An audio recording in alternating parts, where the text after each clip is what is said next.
For the first time under President Trump's new term, Britain and America launched a joint offensive targeting Houthi strongholds deep within rebel territory. Precision bombs, strategic targets, a message sent loud and clear: the Red Sea will not be held hostage.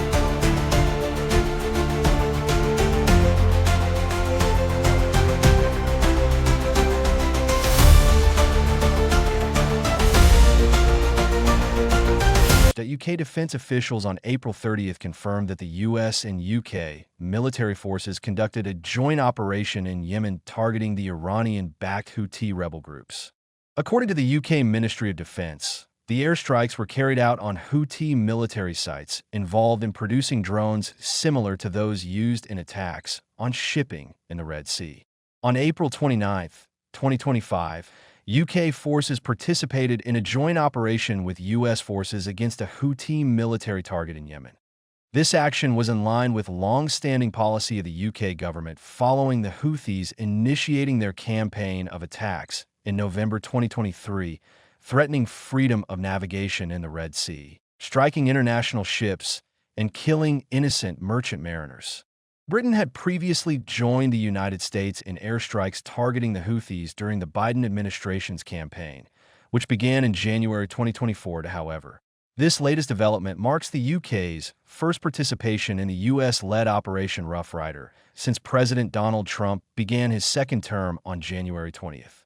According to UK Defense Secretary John Healey, the Royal Air Force, or the RAF involvement, comes in response to the Houthis' continued threat to international shipping through the Red Sea, which happens to be a key global trade route.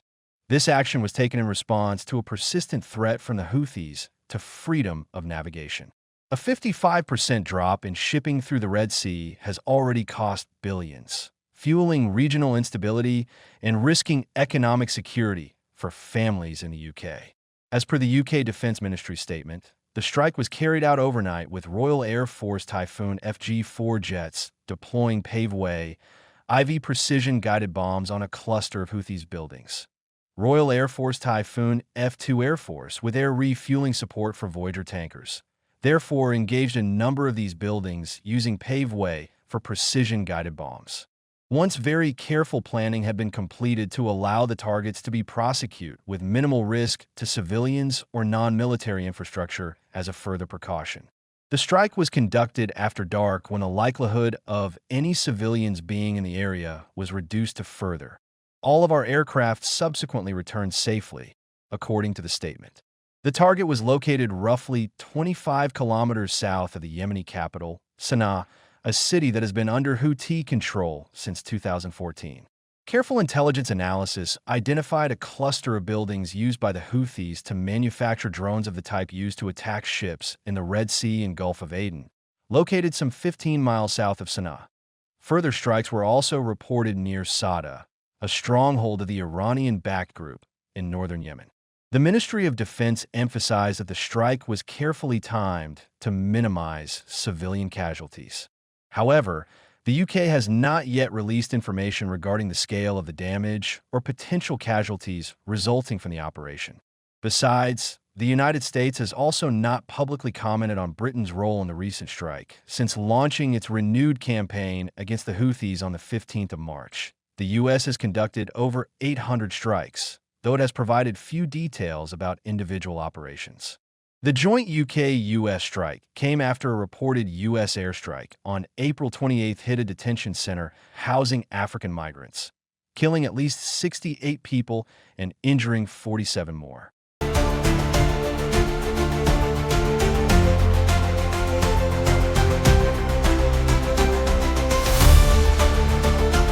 A U.S. defense official speaking to Reuters on condition of anonymity stated that the U.S. military was aware of the civilian casualties and was conducting its assessment. This strike came after another massive strike on U.S. Air Support Yemen Data Project that a conflict monitor reported that on April 18th, approximately 80 Yemeni civilians were killed and 150 injured in a bombing raid on the port. The aim, CENTCOM said, was to destroy the port's ability to accept fuel whose receipt it said was controlled by the Houthis. The U.S. military added that it was not intended to harm the people of Yemen.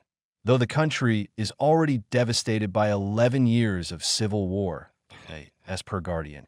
Half of its 35 million people face severe food insecurity, according to the Guardian. The Trump administration bombing campaign Operation Rough Ride has so far have killed at least 158 civilians and injured more than 300. Paveway bombs are a family of laser-guided bombs developed to improve the accuracy of conventional bombs. The Royal Air Force, or the RAF, used Paveway IV bombs in the recent strikes on Houthi targets. Here's what makes them significant: precision.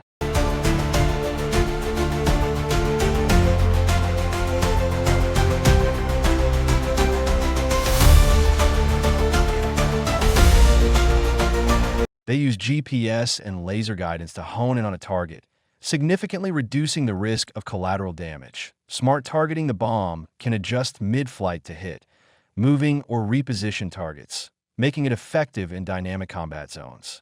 Low collateral damage, designed to be used in complex environments like near civilians, especially when strikes are carried out at night to reduce risk.